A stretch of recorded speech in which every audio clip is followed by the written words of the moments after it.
Сегодня в рамках Международного дня инвалидов и Декады инвалидов открылся компьютерный центр. Он расположился в городском обществе инвалидов по улице Богатырева.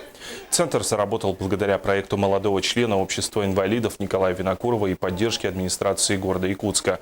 Молодой человек представил свой проект на Саха-Селигере и подал заявку в мэрию на получение субсидий поддержкой некоммерческих организаций. После рассмотрения и проверки заявку поддержали. Для ее реализации было выделено 250 тысяч рублей. И сегодня компьютерный центр распахнул свои двери для людей с ограниченными возможностями здоровья. В центре 7 компьютеров с безлимитным интернетом, который подключен на 10 месяцев. Один из насущных вопросов, насущных проблем, которые существуют у нас в городе, в столице, это доступ к интернету. Вы знаете, что услуги достаточно дорогие, вы знаете, что, к сожалению, молодая часть инвалидов, она относится к малоимущим слоям населения.